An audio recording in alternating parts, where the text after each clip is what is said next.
So I'm really pleased that Mary Boyle's joining us today. Hi, Mary. Hi, Roy.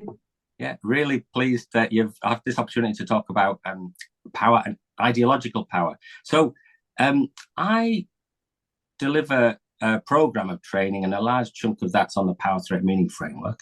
And what I found is that although certain kinds of power are easier for people to understand, like economic power, maybe, or material power, whether someone's got a home, a house, or not, it's a lot harder for people to grasp ideological power. It's difficult for it to grasp. I think it's difficult for any of us to grasp ideological power because it's not something you can easily see. It's not something you can point to.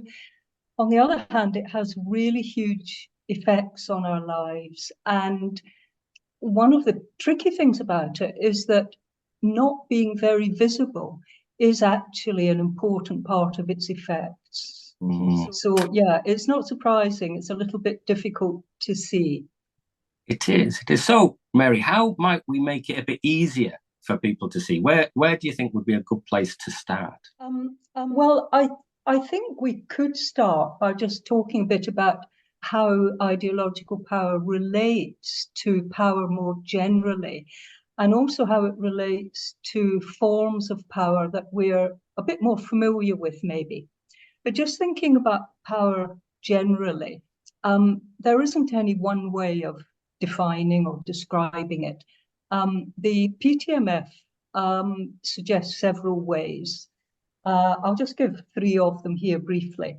One is being able to obtain security and advantage for yourself or other people. Another one is being able to influence your environment to meet your own needs and your own interests. And a third possibility is that power is about controlling resources that other people want or need or fear. Now, I think all of us know, well, it's fairly obvious to all of us that some people seem to have more privilege, more advantages than other people. They seem to have more control of their lives. They often seem to have more control of other people's lives. And when we're talking about power, what we're really talking about is all the processes that bring that situation about, and just as important, keep it going. If we think about ideological power, it contributes to all of these processes through control of language, meaning, and stories. And it's about our thoughts, our beliefs. It's about how we're supposed to think and feel, how we see ourselves, how we see other people, the sense we make of the world. It's about what we take for granted about the world, what we don't question, what we see just as facts, just as the way things are. And it's about the way that certain assumptions, meanings, and stories privilege some people and disadvantage others in a very systematic way. Now, this can still, I think, seem quite abstract. So I think we can make it more concrete by showing how ideological power is actually part of many other forms of power. And we list about 7 different forms of power in the PTMF. Again, there's no one correct list. But I think one of those forms of power that we're probably all very familiar with is economic and material power. And this is about your income, your wealth, your assets, whether you're able to have goods and services that you need or that you aspire to, like decent housing or medical treatment, education, valued activities, all of those things, all sorts of things. The thing is that having economic power or not having it isn't just about material things, because it also comes with very strong meanings about the kind of person you might be. And this is where ideological power comes in. So in our society, some of these meanings might be things like, are you a wealth creator? Good thing. or welfare dependent? Not so good, apparently.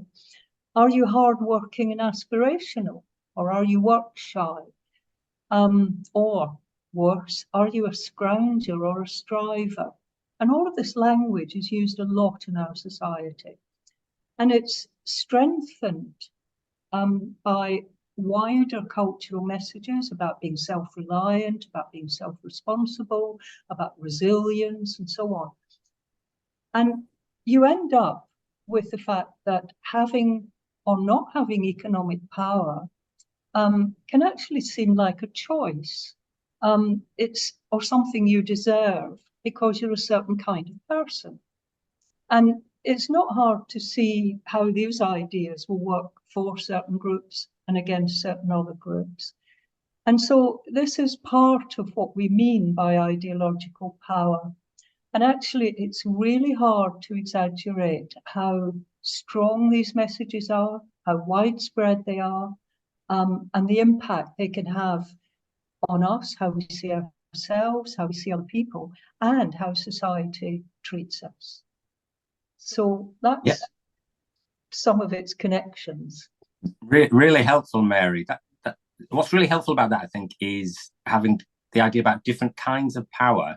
And if ideological power we're agreeing is hard to grasp, it's really helpful to start to think about those different kinds of power. And economic power being an easier thing to grasp, because we know what it feels like when we don't have anybody, or we might not do, or we have those different experiences. And then we can think that it's not just about the economic power of core, but we can start to think about the sets of ideas, powerful sets of ideas that might overlay that material experience of whether or not I've got any savings in the bank, or what income I've got planning, and how that income is coming from. So that's helpful, because I can then start to think about concrete economic power. There are several others types of power, but then ideological power, those powerful sets of ideas that are messages about that different kind of power. So it's super helpful. What I'm thinking now, Mary, is in different contexts, and ideological power, I think, plays a big part of mental health services. I'm someone who's in my youth went in and out of mental health services a lot, and was in the psychiatric hospital as an inpatient, and then found ways to get better and get on with my life, and I've had a few decades since then of having a good life. But I'm aware that ideological power does play a big part in mental health services, and I just wondered whether you had any thoughts about that or comments about that, Mary. Yeah, well, quite a few actually. It really is a big part of mental health services, and one of the key things is that psychiatric diagnoses involve not, as people are told, telling you what's wrong with you. They actually involve offering or imposing a particular set of meanings, of story or language. And it's one that says that your difficult emotions, your difficult behavior are symptoms of an illness, maybe of something wrong with the way your brain works. And that you probably need to take drugs to manage this. Now, I think a lot of people would be surprised by how little evidence there is to support this story. And again, this shows how important the connection between ideological power, in this case, the story that you might be told about yourself, and other forms of power is, because there are very close connections between that story and several other forms of power which back it up, even in the absence of direct evidence to support it. So, for example, one of those forms of power is called social and cultural capital. And that is where people have valued qualifications, valued education, and they're part of networks, perhaps professional networks or other sorts of networks, old school networks and so on. And those groups are especially powerful if they use scientific and medical language, because that's quite difficult to argue against if you're an ordinary person. And that's a combination that carries a lot of ideological weight. But that's not all. The story about mental illness, mental disorders, is also backed by legal power and also coercive power, because the meanings of psychiatric diagnoses can be used to justify taking away someone's liberty and imposing certain kinds of physical interventions that they haven't consented to, or indeed they may have clearly said they don't want. And then on top of all that, economic power is also involved, because the pharmaceutical companies spend a lot of money creating and communicating positive messages about psychiatric drugs, which back up the diagnosis story. And then other forms of ideological power come in, because the media often features stories about mental and emotional problems that take medical meanings for granted. So we put all this together, and it's a combination which means that if you don't find a psychiatric diagnosis helpful, it can be really difficult to refuse it. Actually, it can be difficult even to explain why you don't want it, because it's not easy for people to find alternative meanings about their difficulties and have them accepted in mental health services. So, for example, the meaning that your distress is a very understandable, a very meaningful response to what's happening in your life.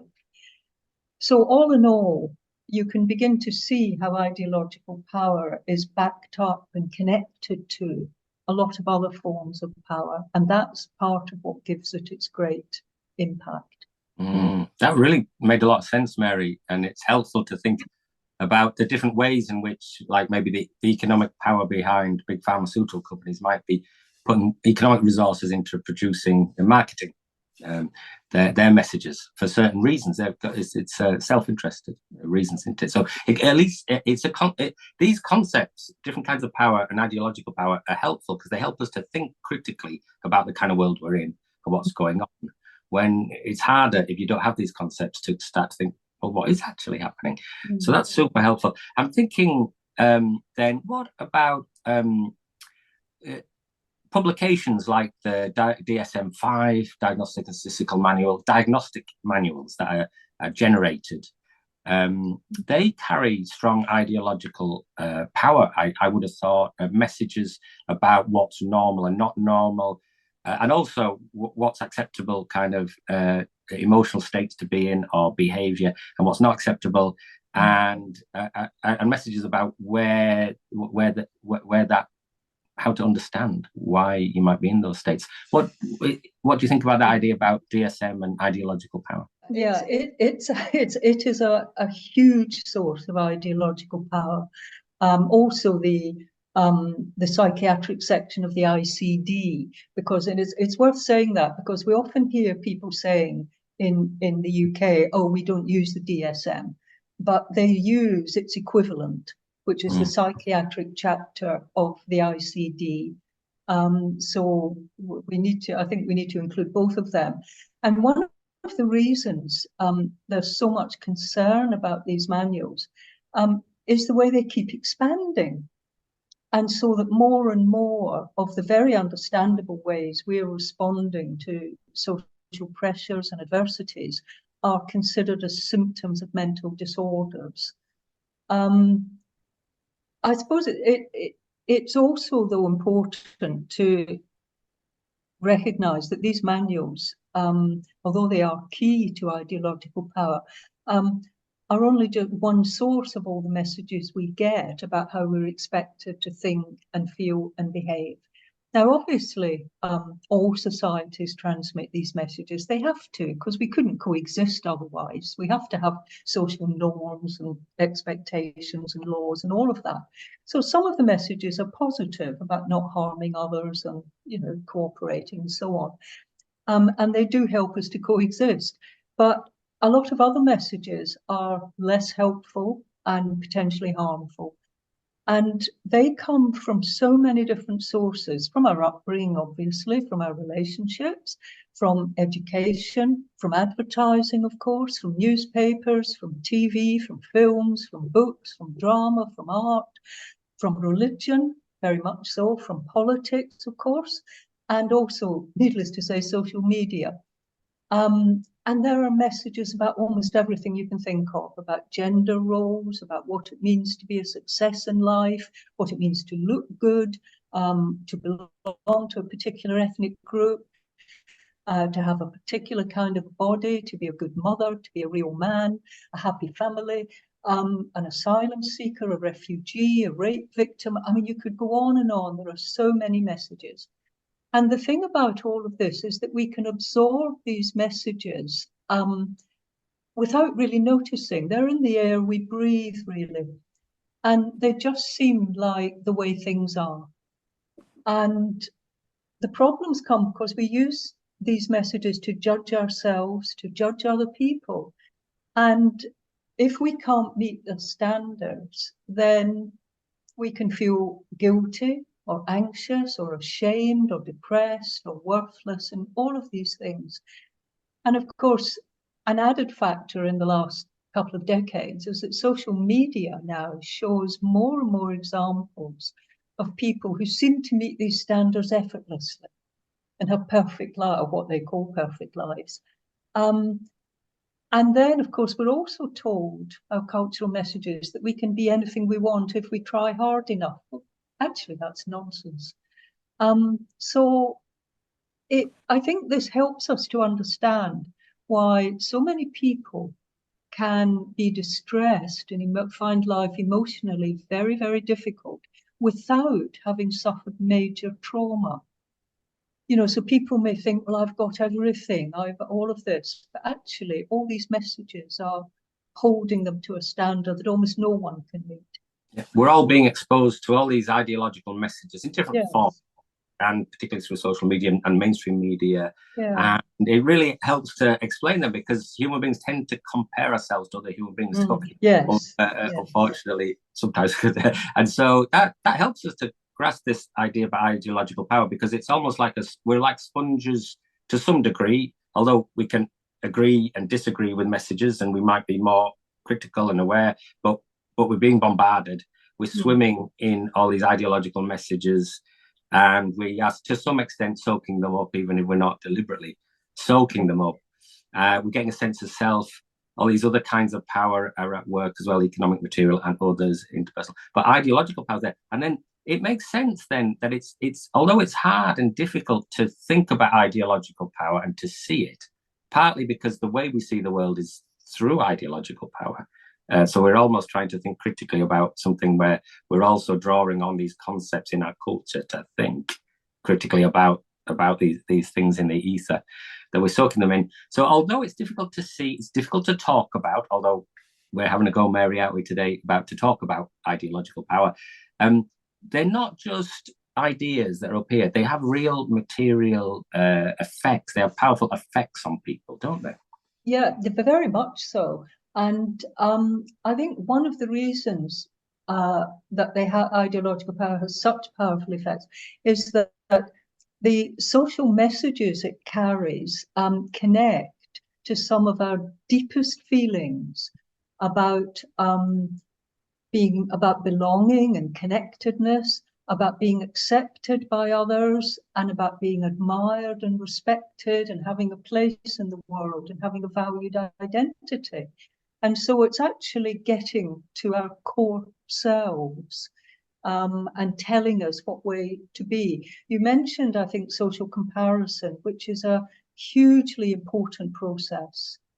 And if we're constantly asked to compare upwards, then that can be potentially very, harmful in some ways.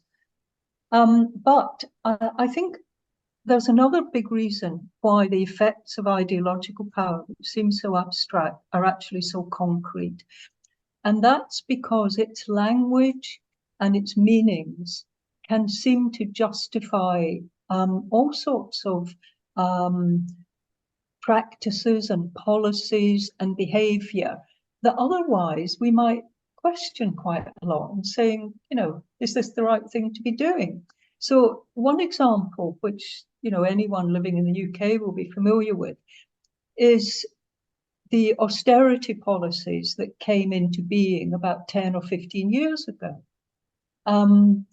where a great deal of the fallout from our banking crisis fell on those who were most disadvantaged in society through these policies. Now, it would have been actually quite difficult to justify all that if at the same time the government hadn't talked so much about benefit cheats, about scroungers, about people who were living off the state for no good reason, and why there were also so many media stories about these people, which were carried in a lot of newspapers and television programs. And there's also in mental health services, you see this effect as well, where it would probably be much more difficult to justify making people take drugs they didn't want to take without the story that they're suffering from a mental disorder or that they lack insight, and they don't understand what's in their best interests. And instead, if we talked about people who'd had very difficult lives, often with a lot of abuse or violence, and that their difficult feelings and behaviors were understandable survival responses, then making them take drugs might not have been seen so reasonable. And so we have this very close connection between ideological power and how we behave and how other people are allowed to behave towards us. People who also have other sorts of power. And again, we're with this connection with other sorts of power. So it's really that ideological power makes certain ways of behaving seem absolutely reasonable, and other ways seem unreasonable. And that's really part of its impact. That makes a lot of sense. And also, just when you were talking about how people might be giving different kinds of explanations, or they may reject the explanation that there's something wrong inside them, like a biomedical explanation of distress, and they might think, I don't really want this diagnosis or this biomedical explanation. They might try to reject that, and then they might give alternative explanations about, actually, I'm having a really difficult time. There's lots of threats going on in my life. I'm going through, and they might give a more of a social explanation of maybe how I'm having an understandable reaction to some of these social factors that are going on. And if that's dismissed, I suppose, in a conversation, in a professional conversation, or if that's played down, I suppose, would that be an example of where somebody's testimony, somebody's account of their life, where they're talking about powerful things in their life, in their own language, maybe, in their own phrases and metaphors, and they're kind of saying it's these things are going on, and I'm feeling X, Y, and Z, or I'm behaving in this way as a reaction. If that's played down, if that's dismissed, is that an example about like ideological power and one of the ways it could work? Yeah. Well, I think this is actually maybe getting to the heart of ideological power. What you've just been saying, because ideological power is really about whose version of reality carries most weight, whose versions get listened to and taken seriously, and whose are pushed aside. Now, I mean, obviously, some people know more about some things and are worth listening to. I mean, we're not, it's not saying that everyone knows everything about everything. That's obvious nonsense. It's not what we're talking about. What we're talking about here is the fact that some groups of people are systematically more likely to have their perspectives, their life experience, and the sense they make of it. They're more likely to have it dismissed or trivialized or overlooked or silenced because they belong to a particular group. And the name for this process is invalidation.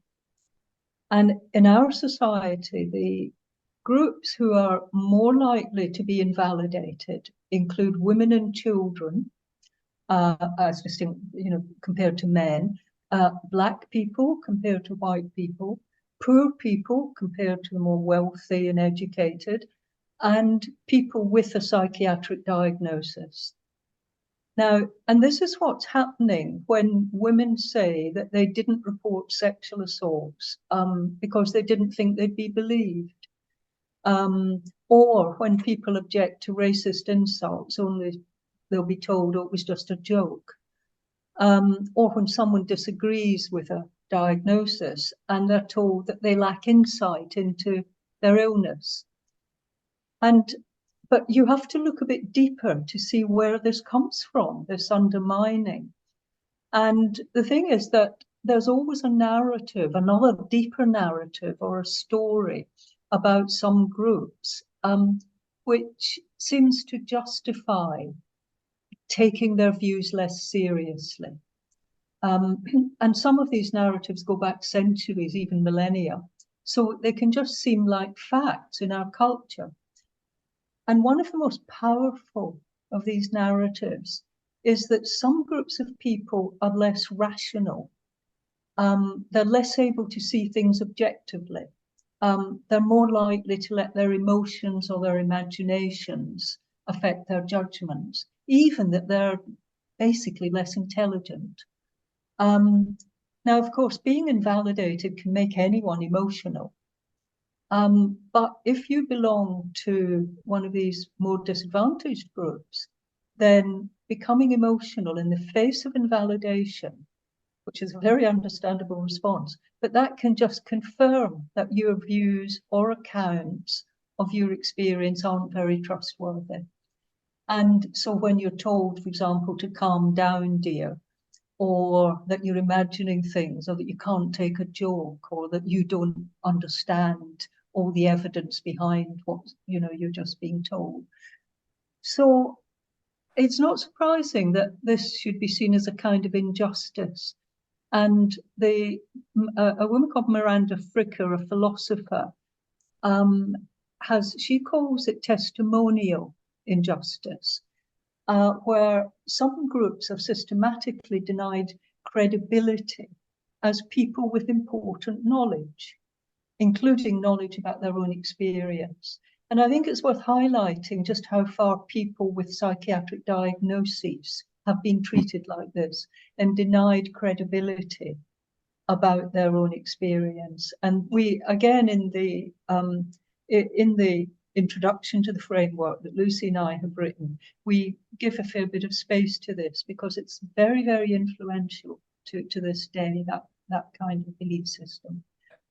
Really interesting, and it made me think, the idea that some groups are given less credibility because of the group that they belong to.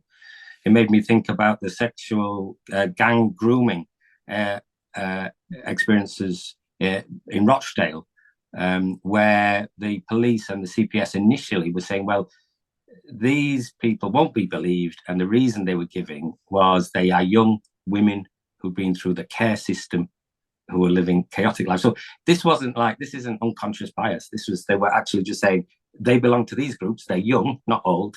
They're women, they're not men. They're been through the care system. They've not grown up in a more traditional family. And people, they were agreeing with that. And they said they won't, with these prosecutions won't be successful, which is an example about legal power.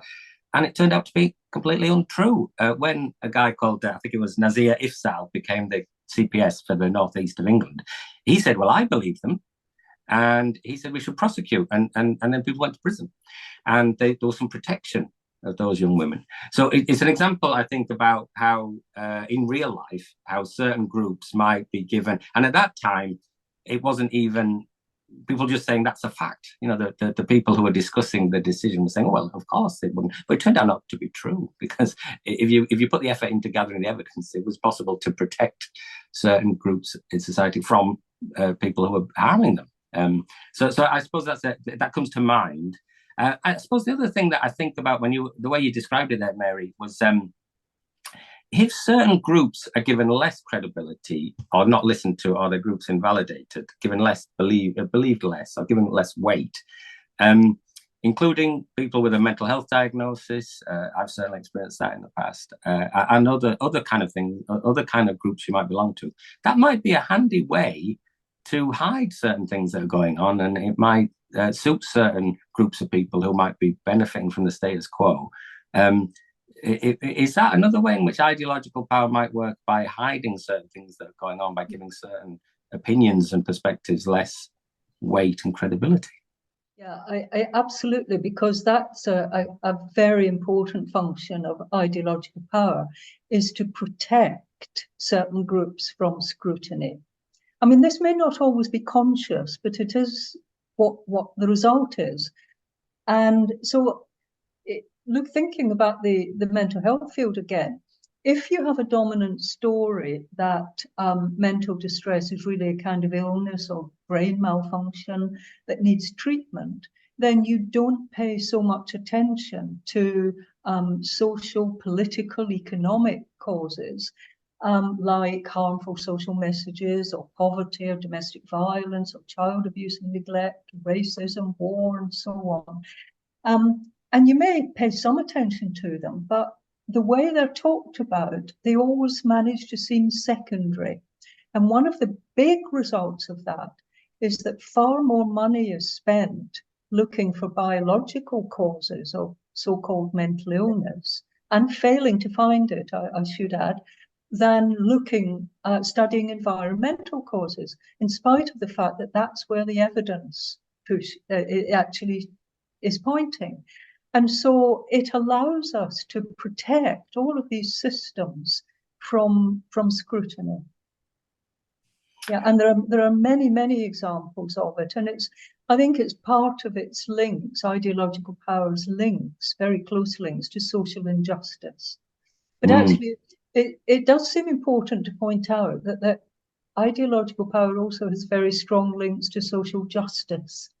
Because when we think about it, all the movements for social change, such as anti-slavery, movements for democracy, for workers' rights, all the civil rights movements, past and present, environment movements for environmental protections, all of that, they all involve ideological power, because they're offering new meanings, new ways of thinking, new ways of talking.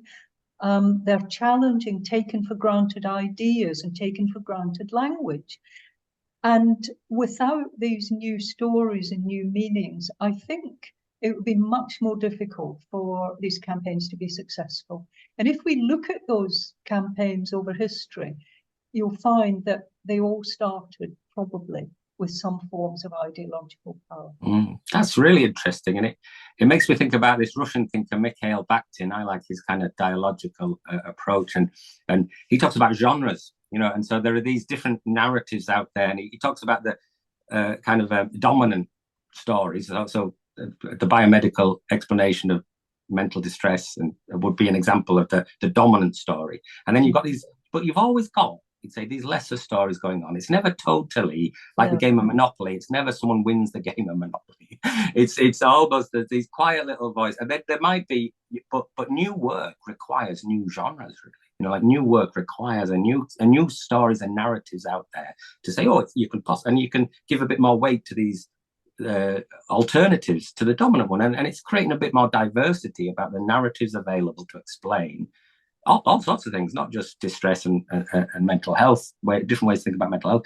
There's all sorts of stuff. There's ways to think about poverty, ways to think. So I think that is a helpful thing to think about ideological power. It's not just negative, it can be positive. These powerful sets of ideas out there, narratives, some are helpful, some are unhelpful. It may depend on my situation. If I was making a lot of money in the 1700s from the slave trade, I wouldn't have liked the narratives about let's end slavery and I'd have been promoting some of these other ideas about, the economy will collapse if we end slavery. So it'll depend on your position and whether you're benefiting from the status quo, about which narratives you're more attracted to, or which you think are offensive, or I don't like that idea. And so, but ideological power, interestingly, Mary, if I've understood you correctly, it also can be positive, and individuals can use ideological power in positive ways. It makes me wonder whether you can say a bit more about that, or give some examples about how individuals might use ideological power. Yeah. I mean, we can't get away from the fact that it's much easier to use ideological power if you've also got access to other forms of power. And particularly perhaps economic power. I mean, you can't own a media empire without having a lot of economic power. So economic power and social and cultural capital, you know, people who are more likely to be believed, no matter what they're saying. But individuals can still access ideological power, even if they have less access to these other forms of power. And actually, if you've attended, you know, one of your workshops, or you're listening to this interview, you've already started. Because a very good first step is to become familiar with what ideological power is and how you might talk about it, and not to feel, you know, that you have no right to talk about these things. And I think most of us instinctively do know what ideological power is. But it can be hard to talk about. And then there's the added problem that those with most ideological power often don't want us to see it in action or to recognize it in action. And that is one of the things we have to get round if we are going to exert it ourselves. We must see that how it's made invisible and try and expose that. Of course, I'd also suggest that you read Lucy and Mai's introductory book to the PTMF, because there's quite a lot in there on ideological power. And I think another way, and you've touched on this, Ray, is by learning about different ideas, the whole range of ideas that are relevant to either to you or to people you're working with. Because often we're just presented with one dominant narrative in some situations, and we can take it on ourselves to find out about the range of narratives that's available. If it's about mental well-being and all the debates around it, I would very much recommend the websites Drop the Disorder and Mad in America and Mad in the UK. They're very, very good sources of information about a whole range of ideas that can counter the dominant medical narrative and help people to think about how what we call mental disorders are actually understandable responses to the kind of society we live in.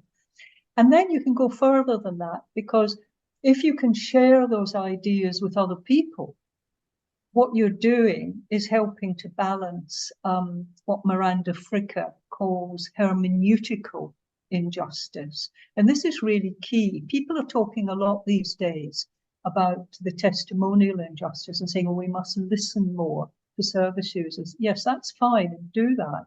But the other bit of her work, which is getting less attention, is what she called hermeneutical injustice. And that is where people are systematically deprived of certain ideas and other resources for making sense of their life.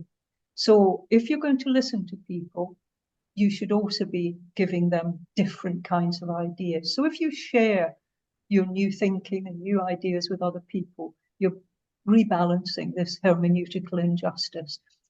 And then I think also there's the power of language and narrative, never to be underestimated. It's very difficult, I think, to avoid medical language like symptoms and illness and disorders and treatment, because that's a language everyone talks, but you can do it. And we discuss this in the book, but also in the framework documents. There's a large section on language. So if you're interested in that, you can see that online. And actually, small changes can make a huge difference. So, I mean, for example, instead of saying that someone's suffering from depression or suffering from an anxiety disorder, you could say that simply, more straightforwardly, that someone is feeling depressed or feeling anxious about whatever it is they're feeling anxious about. It's very basic, very straightforward, but it keeps life experience in the picture. It avoids the idea that they've got a disorder or an illness, and it simply conveys what their experience is. And diagnosis can make all that invisible.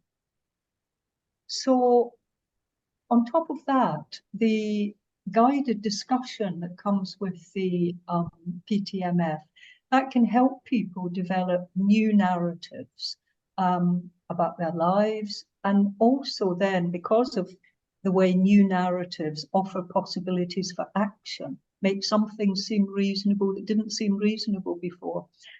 So they offer more possibilities for change. And one of the, I think, the really gratifying and quite moving bits of the feedback we've had about the framework is the feedback about the impact of talking about power and how it can really shift the focus from people's supposed illnesses, their deficits, to what's happened to them and their understandable reactions, and also their strengths at surviving in the face of all that. And that can really shift how people see themselves and how other people see them. And actually, all of that's about validation rather than invalidation. It's about listening to people's stories, taking them seriously, and encouraging other people to do the same. And I think it's really difficult to exaggerate how important this is and what a difference it can make to people. Yeah. Mary, that's super interesting. I was just thinking about all the things we've covered today. We're trying to think about a difficult topic, which is ideological power, and we're just opening up a dialogue about it, really. And I really liked what you said there about one of the things you were talking about is how actually it is important to validate and listen to people. That's so important in terms of people's healing journey, sometimes from the hurts of the past. But also, it made me think about this dialogical approach as well, that we can know some things, we can have some concepts that we might introduce into the dialogue, some of which could be about power and being able to talk about power in different ways, like economic power, or ideological power, interpersonal power, legal power. And those concepts might be new to someone. They might not be, but they might be. And that might enrich their narrative. They might make use of some of those concepts to co-create a new narrative, which is a more optimistic and hopeful one. So it really made me think about some of these ideas from Mikhail Bakhtin again, about how actually, what I know is a drop and what I don't know is an ocean. And when I'm in a dialogue with someone and listening, I still want to value the drop of knowledge I know, because I may have an idea or concept or something useful to share with that person, which could be about ideological power or one of those other forms of power, or it could be about something completely different. But it could enrich the conversation. And then someone might share something with me, a concept. Like when I came across Miranda Fricker's work about epistemic injustice, that was really helpful. And I hadn't thought about that before. And then she, I just watched some YouTube films, and as you do, and read some stuff, is you think, oh, that's a helpful thing to think about. And then it made me think about in new ways about the example I gave earlier about sexual grooming from gangs, and then it's a concept, it's a lens to think about that.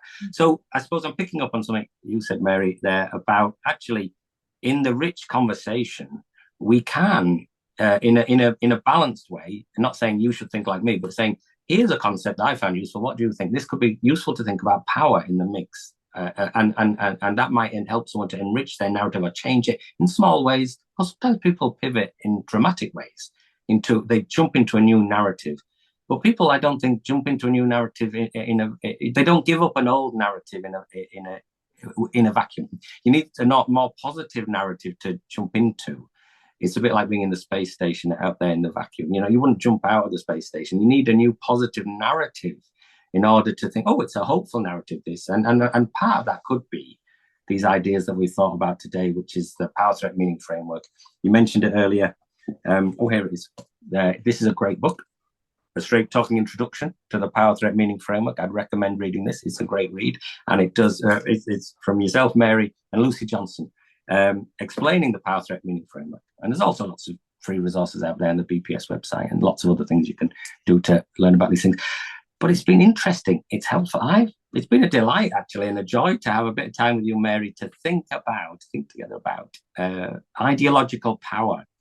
And I think we've gone quite a long way in a short period of time, really. In about, 45 minutes, we've gone from thinking about economic power and then other kinds of power and then ideological power to thinking about epistemic injustice and all sorts of ways in which we could help people to introduce this lens of power.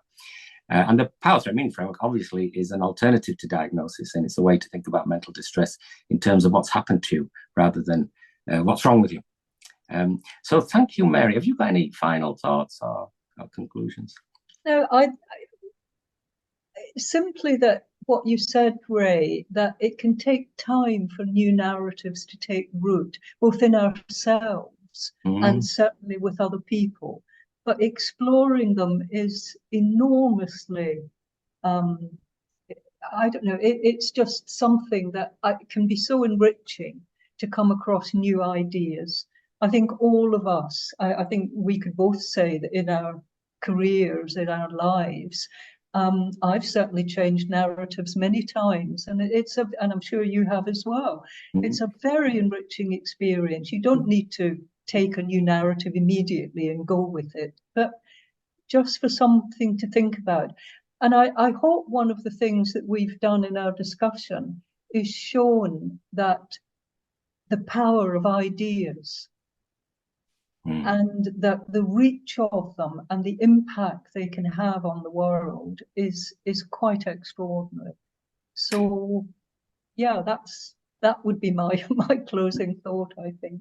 Thank you, Mary, and thanks for taking the time to talk about ideological power, a difficult topic to think about, and certainly I'll take a lot away from our discussion. I'll watch it again to hear what you said about it, because it provokes different thoughts at different times in that point in our life when we come across some ideas.